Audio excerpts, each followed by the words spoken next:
Slide में बताए थे अफर्मेटिव का स्ट्रक्चर, सेंटेंस सब कुछ बता चुके थे। अब बता दिए निगेटिव का, यस नो इंट्रोगेटिव निगेटिव बता दिए यहाँ पर। तो वेलकम बच्चों, और आज की क्लास में हम लोग जानेंगे क्या, प्रेजेंट कंटिन्यूअस टेंस के बारे में। पिछले क्लास को आप लोग नहीं देखे होंगे, तो पीछे 2 क्लास हो चुका है सिंपल प्रेजेंट टेंस का, जिसमें बताया गया है सिंपल प्रेजेंट टेंस का हर सेंटेंस को, चाहे वो अफर्मेटिव हो, निगेटिव हो, इंट्रोगेटिव हो या डब्ल्यूएच इंट्रोगेटिव हो। ठीक है, इंट्रोगेटिव के भी 2 तरह के होते हैं। अगर आप नहीं देखे वीडियो तो पीछे डिस्क्रिप्शन में आपको लिंक मिल जाएगा, आपको देख सकते हैं। ठीक है, चलिए फिलहाल अभी हम लोग क्या पढ़ेंगे, प्रेजेंट। अभी क्लास में हम लोग पढ़ेंगे प्रेजेंट कंटिन्यूअस टेंस के बारे में, जिसमें आप लोगों को मालूम चलेगा कि present tense simple present tense के बाद प्रेजेंट कंटिन्यूअस टेंस का प्रयोग क्यों करते हैं। ठीक है, तो इसमें वैसे वाक्य आते हैं जिससे पता चलता है कि कोई काम हमारा क्या है। हम पहले ही बता चुके हैं टेंस में क्या पढ़ेंगे, वर्ब के बारे में, कि कोई वर्ब जो है, कोई क्रिया जो है किस समय में हो रही है। और यहाँ भी हम लोग वही जान रहे हैं कि काम होगा कैसा है, मतलब चल रहा है, खत्म हो गया है कि होने वाला है। और सिंपल प्रेजेंट टेंस में हम लोग जाने थे कि कोई काम जो होता है डेली हैबिट में होता है या तो रेगुलर काम होता है। ठीक है, और यहाँ पर क्या जानेंगे कि कोई काम जो है ना कंटिन्यू है, क्या है, कंटिन्यू है। और कब, पास्ट में, फ्यूचर में तो नहीं, ये प्रेजेंट क्या बात है, यानी काम तो चल रहा है लेकिन अभी चल रहा है, पहले चला नहीं था, अभी चल रहा है। ठीक है, जैसे कि इसका पहचान लिखते हैं सबसे पहले, इसका पहचान क्या होगा, प्रेजेंट कंटिन्यूअस टेंस का पहचान होता है जिस क्या, जिस हिंदी वाक्य के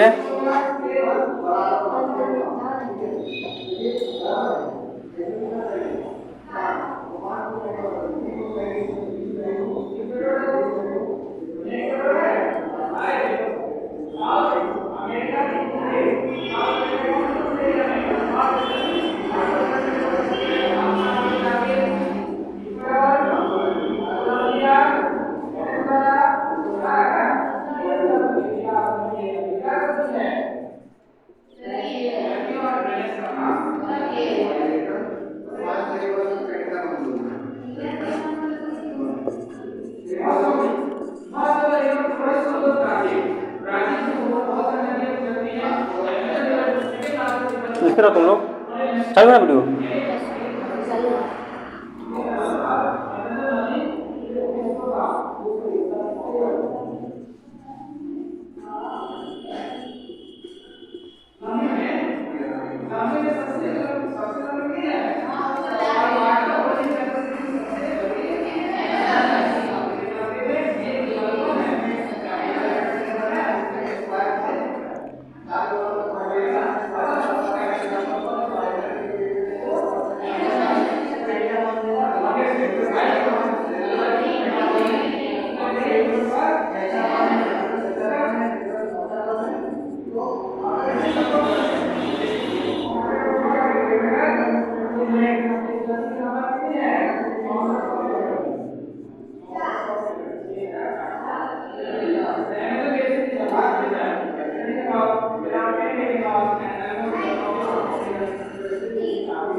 हो गया, लिखा गया।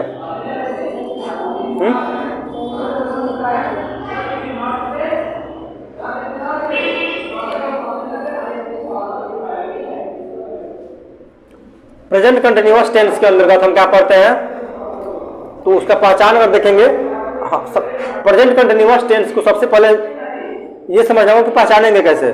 कोई सेंटेंस लिखा गया है तो सिंपल प्रेजेंट टेंस का है या प्रेजेंट कंटिन्यूअस का है या पास्ट टेंस का है, इसको पहचानेंगे कैसे। तो सबका एक अपना अपना पहचान होता है। इसका भी क्या पहचान है, प्रेजेंट कंटिन्यूअस टेंस का भी पहचान है। पहचान क्या है इसका, जिस हिंदी वाक्य के मुख्य क्रिया के अंत में क्या रहे, रहा है, रही है, रहे हैं, रहे हो इत्यादि का हो लगा रहे। जैसे देखिए यहाँ पर एक सेंटेंस लिखा है, इसमें क्या लगा है, वह बाजार, मेन काम ये है, लास्ट में क्या लगा है, रहा है। ठीक है, रहा है हो गया, रही है, रहे हैं, है ना, रहे हैं, रहे हो, रहा हूं, ये सब लगा रहा है। तो हम क्या समझेंगे, ये जो सेंटेंस है प्रेजेंट कंटिन्यूअस टेंस का है, ना कि सिंपल प्रेजेंट का। ठीक है, हाँ, ये इसलिए याद रखा जाता है ताकि हमको कंफ्यूज ना कर पाए कोई सेंटेंस पूछ के। जैसे आपसे कोई पूछ देगा कि राम बाजार नहीं जाता है, ट्रांसलेट कीजिए। ठीक है, और आपको जो पहचाने याद नहीं है, स्ट्रक्चर सब याद है, तो आप कंफ्यूज हो जाओगे कि कौन सा स्ट्रक्चर यहाँ लगाना है ना, सिंपल प्रेजेंट टेंस का या प्रेजेंट कंटिन्यूअस टेंस का। कोई दिक्कत, तो आपको पहचान पहले याद रखना होगा, समझना होगा। ठीक है, तो इतना ध्यान रखिएगा कि लास्ट में, काम के लास्ट में क्या लगाओ, रहा है, रही है, रहा हूं इत्यादि लगा रहे, तो क्या समझेंगे, वो सेंटेंस सिंपल प्रेजेंट टेंस का नहीं बल्कि प्रेजेंट कंटिन्यूअस टेंस का है। ठीक है, कोई दिक्कत। हाँ, अब इसको बनाने के लिए इसका भी फॉर्मूला होता है और इसमें भी सेम प्रोसेस होता है। जैसे कि सिंपल प्रेजेंट टेंस हम समझे थे कि हर सेंटेंस कई तरह का होता है, इंट्रोगेटिव होगा, अफर्मेटिव होगा, नेगेटिव होगा, इसमें भी अलग अलग सेंटेंस है। ठीक है, क्या है, पहला है, और फिर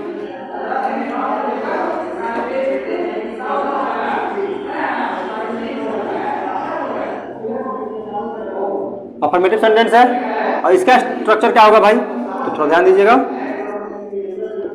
स्ट्रक्चर को इसका subject plus is, am, are plus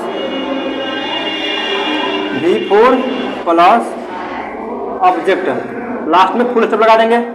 कोई दिक्कत। अब समस्या क्या होता है कि ये इज, एम, आर तो तीन को दिया हुआ है, तीनों में लगाया गया ऑब्लिक का साइन। इसका मतलब होता है या तो इज लगाएं, या एम लगाएं, या आर लगाएं। अब किसको कहां लगाएं, इस पे होता है बच्चों कंफ्यूजन, है कि नहीं। इसको अभी तुरंत दूर कर देते हैं, लेकिन उससे पहले क्या समझना है कि जो V4 है इसका मतलब क्या होता है। V4 एकदम सिंपल चीज है, कुछ नहीं, इसमें V1 प्लस IN जब कर देंगे तो क्या बन जाएगा, V4 बन जाएगा। कोई दिक्कत। जैसे यहाँ लिखा है गो, इसमें लगा देंगे ING तो क्या बन जाएगा, गोइंग। और ये जो गोइंग है यही क्या है, V4 है। ठीक है, कोई दिक्कत। हाँ, अब इस स्ट्रक्चर में जो इसका बताया था समझाने के लिए इन तीनों को, इसके लिए जैसे हम लोग लिखे थे सिंपल प्रेजेंट टेंस में रूल, वैसे इसमें भी रूल लिखते हैं और आपको चीजें समझ में आ जाएंगे। ठीक है, पहला रूल क्या है, आई के साथ एम आएगा, ही, सी, इट या एक नाम के साथ, दिख रहा है ना बाबू, के साथ इज, वी, यू, दे या एक से ज्यादा नाम के साथ आर। अब इतना जानने के बाद आपको कोई भी समस्या नहीं रहेगा। क्यों? क्योंकि जब सब्जेक्ट के रूप में आई रहेगा तो उसके साथ क्या लगाएंगे, एम लगाएंगे। जब सब्जेक्ट के रूप में ही रहेगा, सी रहेगा, इट रहेगा या एक नाम रहेगा, जैसे राम हो गया, श्याम हो गया, सीता हो गया, सब्जेक्ट के रूप में ध्यान रखिएगा, सब्जेक्ट के रूप में सब चीजें लगाएंगे तो क्या लगाएंगे हम, इज लगा देंगे। और जब सब्जेक्ट के रूप में वी रहे, यू रहे, दे रहे या एक से बेसी नाम, जैसे राम और श्याम, सीता और गीता, मैं और तुम, तो इस समय क्या लगाएंगे, आर का प्रयोग कर देंगे। ठीक है, अब आई होप कि ये सब चीज आपको समझ में आ गया होगा, क्योंकि इसका भी रूल बता दिए, इसको भी समझा चुके हैं। सब्जेक्ट और ऑब्जेक्ट आप लोगों को बहुत पहले बताया जा चुका है। ठीक है, कुछ पूछना क्या, एम का प्रयोग आई के साथ करेंगे हमेशा। ठीक है, कोई दिक्कत। अब अफर्मेटिव सेंटेंस तो समझ गए। अब जो अफर्मेटिव सेंटेंस का जो ये लिखवाया है, क्या बोलते हैं इसको, एग्जाम्पल, इसको थोड़ा समझ लीजिएगा, बना लीजिएगा। ये दिख रहा है यहाँ तक, नीचे तक पूरा, हाँ?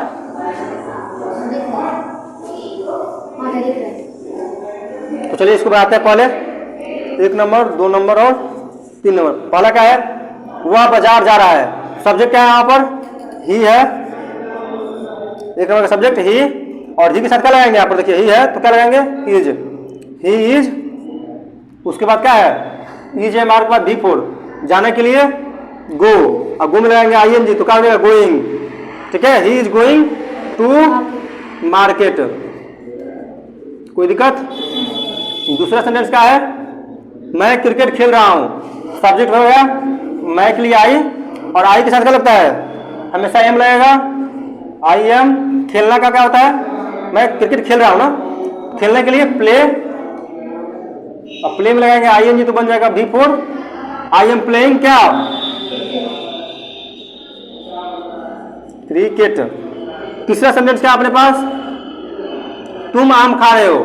सब्जेक्ट क्या है यहाँ पर, यू होगा सब्जेक्ट।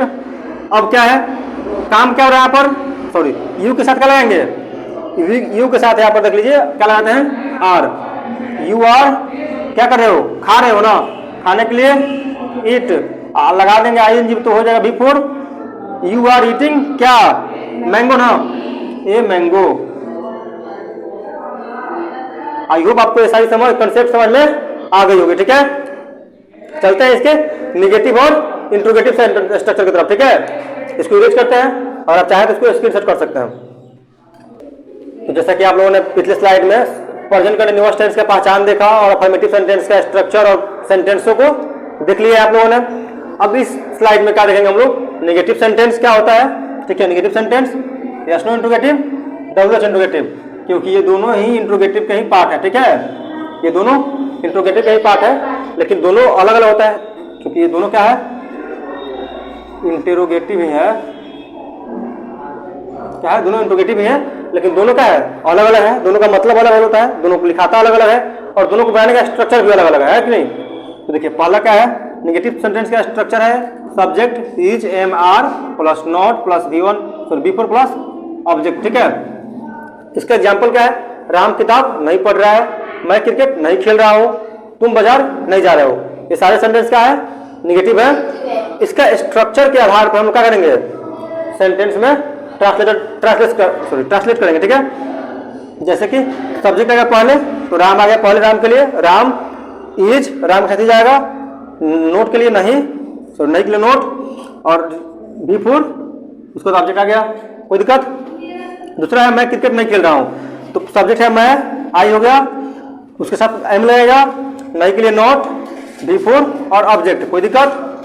फिर तुम बाजार नहीं जा रहे हो, तुम के लिए यू के साथ आर लगेगा, नहीं है तो नॉट, जाने जा रहा है मतलब V4 लगेगा यहाँ पर, गोइंग, और बाजार के लिए मार्केट, कोई दिक्कत। इसके बाद आता है इंट्रोगेटिव में yes no interrogative. Yes no interrogative क्या होता है, इसमें वैसे सवाल किया जाता है जिसका आंसर यस या नो में मिल जाता है। ठीक है, जैसे इसका स्ट्रक्चर क्या हुआ पहले देख लीजिए आप लोग, इज एम आर को कर देंगे पहले, उसके बाद सब्जेक्ट, फिर V4 और फिर ऑब्जेक्ट, और लास्ट में question word, sorry question mark आता ही है। ठीक है, तो इसका वाक्य क्या है, क्या राम किताब पढ़ रहा है, इसका आंसर क्या मिलेगा, यस और नो में।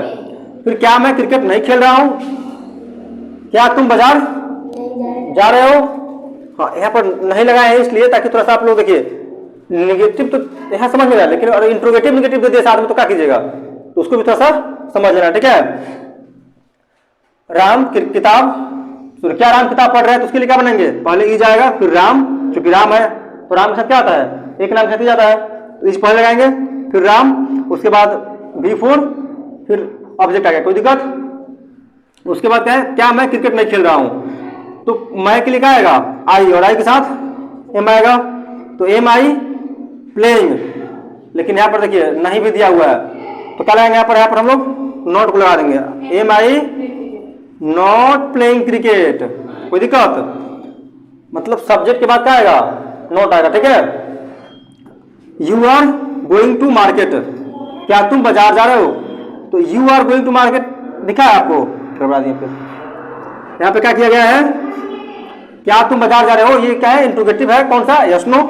यस नो के लिए पहले आता है हेल्पिंग वर्ब, जैसे कि इज एम आर, तो यहाँ पर यू है सब्जेक्ट के रूप में, तो यहाँ पर क्या आएगा, आर आएगा, are you going to market, I hope कि यस नो इंट्रोगेटिव आपको समझ में आया होगा। अब आता है WH इंट्रोगेटिव के पास। इसमें क्या होता है, इसमें वैसे सेंटेंस होते हैं जिसका आंसर देने के लिए, इसमें वैसे क्वेश्चन होते हैं जिसका आंसर देने के लिए हमको चीजों को एक्सप्लेन करना पड़ता है। यस और नो में आंसर इसका नहीं दे सकते हैं। तो जैसे कि यहाँ देखिए एग्जाम्पल में क्या दिया है, राम किताब क्यों पढ़ रहा है। अब इसका आंसर हम लोग यस और नो में नहीं दे पाएंगे, इसके लिए हम लोग को एक्सप्लेन करना पड़ेगा।